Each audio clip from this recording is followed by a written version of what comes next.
I see you found my mug shots." Theo whirled around, embarrassed. The bearded man from the photograph stood in front of her, a smile on his attractive face.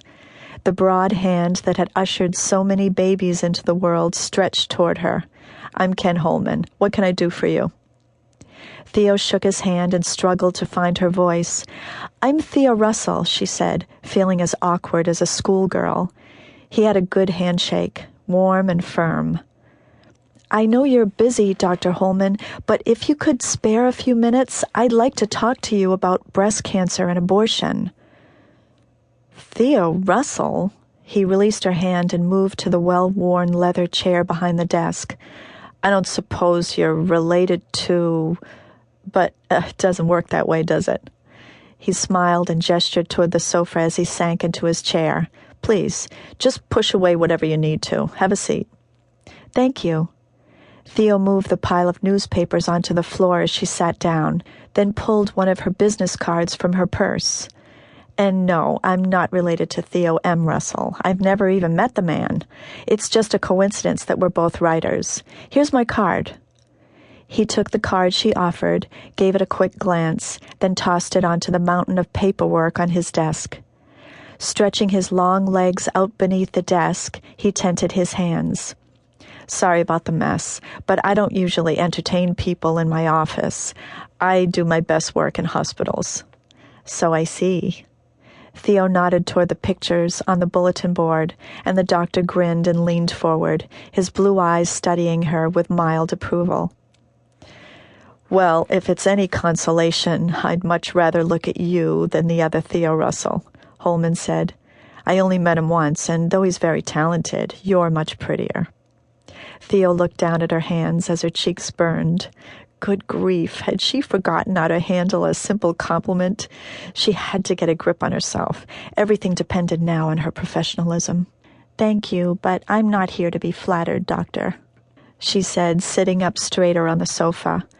"I need to discuss the information you gave Theo Russell about the link between abortion and breast cancer. I'm planning to do a non-fiction book on the subject. It's disgraceful that more people aren't talking about this." He frowned slightly. "If you've never met Russell, how did you hear about my work?" "I read his proposal," Theo answered, taking care not to reveal too much. "Janet Fisher, an editor at Haworth House, showed it to me. I found Russell's proposal fascinating, as did Janet. But, as I'm sure you know, there is not a lot of research to substantiate your claims." Holman's chair squeaked in protest as he leaned back. "Whose side are you on, Miss Russell? If I help you, will I regret it tomorrow?" "I didn't realize we were involved in a battle," Theo said, shifting her weight on the couch to see him better. "Why do I have to be on a certain side? I just want to write the truth." "I'm always amazed at the way truth is manipulated," Holman answered, his gaze no longer friendly. He seemed to be weighing her motivation. "If I tell you the truth, are you willing to report it?" "Yes." "Why?" She had thought to ask the questions, not answer them, and she heard herself stammering, "Well, because breast cancer is an important women's health issue. Everyone's talking about it." "And no one's doing anything," Holman finished. He leaned forward again, and she saw the snap of anger in his eyes. "You probably think I'm terrible, Miss Russell, but I'm tired of having the results of my research invalidated by reporters who call themselves objective." She felt her heart sink. "So your results are not truly valid?" "It all depends on who evaluates it. You tell me, Miss Russell.